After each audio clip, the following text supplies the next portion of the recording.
What's going on, guys? Welcome back to Collecting 101. In today's episode, we're going to talk about lunchboxes. So let's go back a little bit in history here. Now, back when I was a kid, back in the 80s, it was a huge deal when I was going back to school shopping with what lunchbox I was going to pick out. Because really, it's an icebreaker. It's a way to make friends. When you go out there in your first day of school and you walk in with that, A-Team or Power Rangers or MASH or however far you guys want to go back, you're really declaring what you're into, what you like. So to find another friend that had the same lunch bill as you, it kind of gave you a common talking point to get into, maybe creating a big friendship. So lunchboxes to me were a really big deal when I went back to school. Today I want to discuss a few things about them. I want to get into the history of these lunchboxes. Where did they start out at? And of course, the popularity, because there's certain ones out there that can fetch a lot of money. There's also ones that sold a lot as well that just were mass produced but great sellers, and people wanted them every time they came out. And then lastly, we're going to talk about the value. What are lunchboxes worth today? Are they even worth holding on to? So let's get into history. As the industrial industry grew in America, workers weren't coming home for lunch anymore. So they had to figure out a way to get their food to work while also keeping it safe from the elements. Hence, the covered metal pail. Now, picture being a coal miner trying to bring your food into the coal mines, which I'm sure happened all the time, getting all that nastiness, all of your food, and then putting it in your body, which nowadays would be totally frowned upon. These covered metal pails really saved the day and actually helped them keep a little healthier. I mean, granted, working in coal mines were dangerous enough as it was and terrible for your health as it was, but I guess at least your food was safe. Now, at that time, it was really a status symbol when you brought your lunch pail to work. It was a status that you were poor. You couldn't afford a hot meal, so you had to bring leftover food in this, made-up pail from home. So, they really were looked down upon by other workers. Now, as most people, kids do nowadays, they always looked up to their fathers. So when kids started seeing their fathers bringing these lunch pails to work, they wanted to start doing the same and bringing it to school. So what they do is they would use empty tobacco tins or empty cookie tins, put their lunch in there and bring it to school. I mean, it was really the start of a huge boom of lunch pails. By 1902, the first commercial lunchbox was released, with scenes of children playing being displayed on what looked like pretty much a miniature metal picnic basket. Now, by 1935, the first major popular character was put on a lunchbox. Now, does anybody know who that is? If you guessed Mickey Mouse, you are correct. Now, what better icon to put on a lunchbox than Mickey Mouse? Somebody that was extremely popular back then, that has held his popularity for well over, 90 to 100 years now. I mean, absolutely an amazing person to put on there for your first lunchbox. Now, by the 1950s, as TV took off, so did lunchboxes. And executives at a company called Aladdin wanted a better way to sell their indestructible lunchboxes. So they thought, what better way to then start putting movie stars, TV stars, cartoon characters.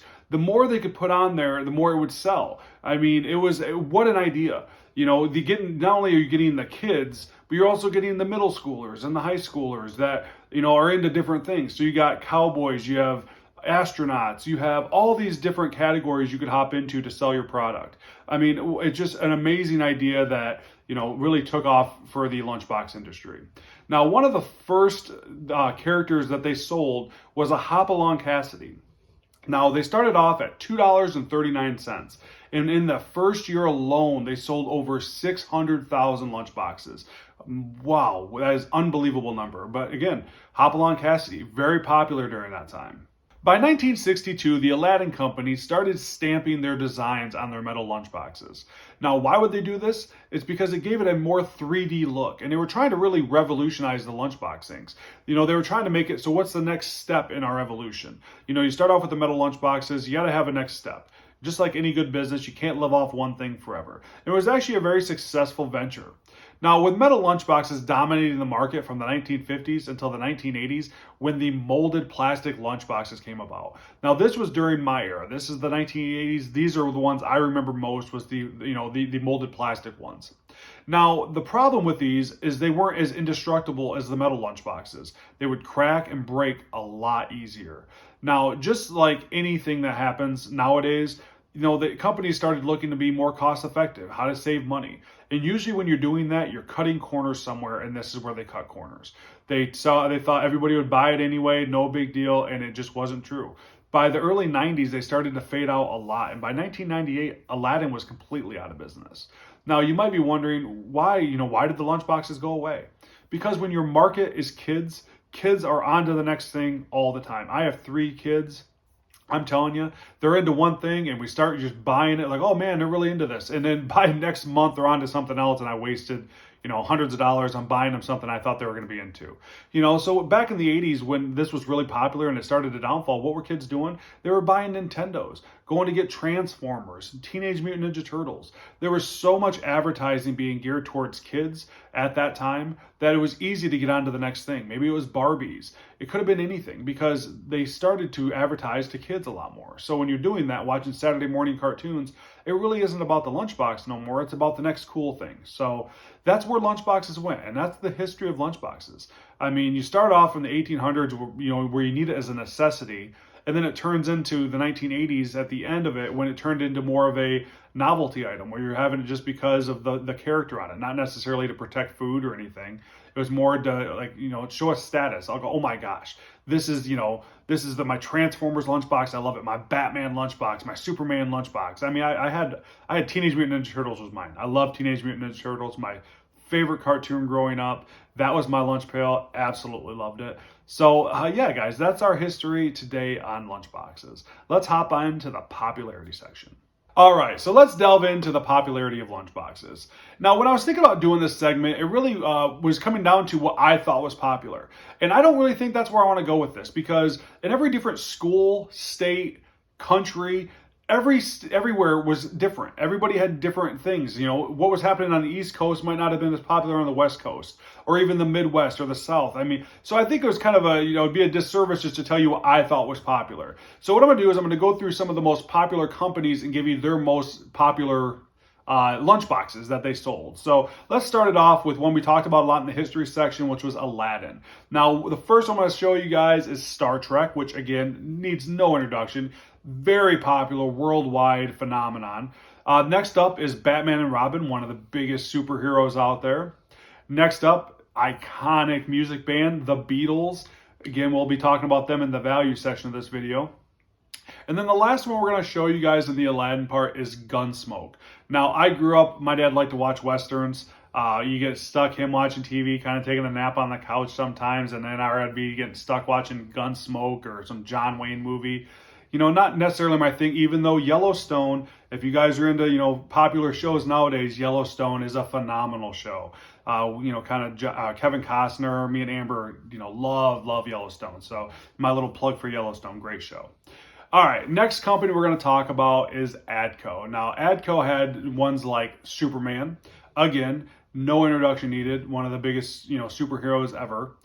Mickey Mouse, which again, all these guys are going to be, you guys are going to know every one of these. Mickey Mouse, widely popular, reinvents himself with every generation of kid to something new. Next one is the Lone Ranger, which again, one of the first ones they came out with, and a very popular, very popular TV show back in the day. And then the last one we're going to show you is Howdy Doody, which I'll tell you right now, I do not have a lot of knowledge of Howdy Doody, so feel free to fill me in the comment sections on Howdy Doody, because I do not know a lot about Howdy Doody. The next one we're going to show you is Universal, another great company. Brought out a lot of different, popular people, a lot of popular TV shows, movies, and whatnot. First one I'm going to show you is Gene Autry, Western, I know, because I remember watching Gene Autry. And Knights in Armor, and don't know much about this one, but again, very popular one. They sold a lot of it. Maybe if you guys could show me in the comment section if this one brings back some memories for you.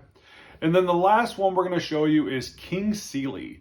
Now, Lost in Space was a very popular theme they did for theirs. Again, I'm not super familiar with Lost in Space, but again, fill me in the comment section, guys. I mean, some of this stuff was 50s and 60s, a little before my time. I kind of keep up with the older stuff, but not everything. So Lost in Space, give me some, give me some love on that. Next one is going to be Hometown Airport. I think a lot of these are going to be more like just scenes. So, I mean, that's another thing that's, again, not super familiar with. Not, a lot of these ones here were not my cup of tea. I was a 80s kid with, like I told you guys before, Teenage Mutant Ninja Turtles, Transformers, Batman, those are my things, man. That's my favorite part. And then the last one in the King Sealy section we're going to talk about is Yellow Submarine. That was a Beatles themed one, I believe. And again, very popular, and we probably will be talking about that in our next section of this video, the value section. So yeah, guys, I mean, as I'm going to continue just wrapping this part up here, I'm going to show you guys a few more different lunchboxes that came out, and let me know in the comment section which ones I missed out on, because there's so many cool ones. Which ones did you guys have? I mean, I know there was, strawberry shortcake, and I don't want to go on and on because I could just name off, a bunch of them, but throw in the comment section which was your favorite lunchbox. So guys, that's it for the popularity section. Like I said, it's all about personal preference. So I feel it would be a disservice for me just to give you what I thought were popular. At least some of these companies, these are some of their best sellers. Hopefully you guys got a little information off that. And being the fact that I say they're popular, also very valuable. Look for those old lunchboxes, I'm telling you. And speaking of value, let's get into the value section of this video. All right, so let's talk about the value of your lunchboxes. Now, first thing we always talk about is condition. Now, with your metal lunchboxes, you want no rust, no dents, and you want them complete. Complete means you want the thermos. Thermos is the most important part to lunchboxes. Without the thermos, it really affects the value.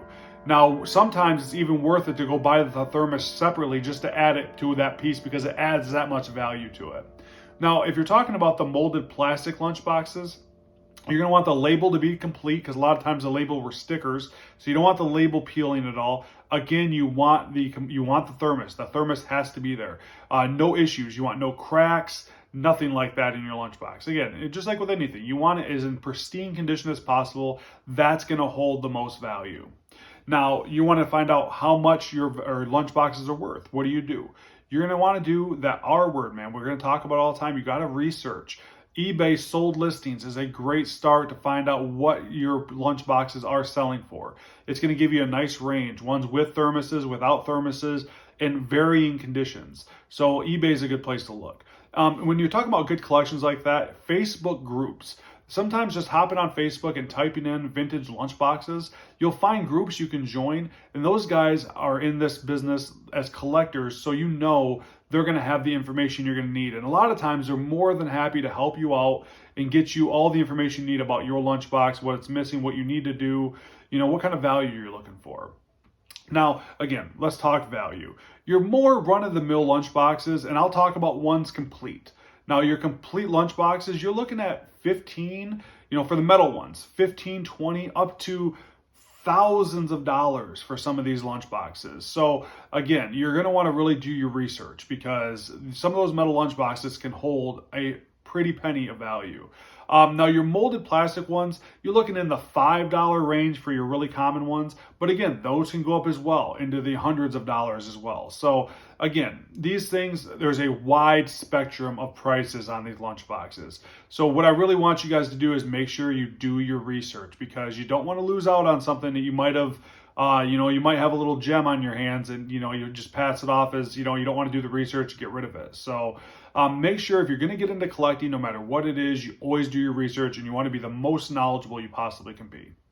All right, now it's time for my favorite part of the video, of course. It's the top 3 most expensive sold listings on eBay for lunchboxes. So let's start it off with number 3. Now, number 3 is a metal Gunsmoke lunchbox with thermos, of course, that sold for $2,225. I mean, look at this beauty. Wow, what a price.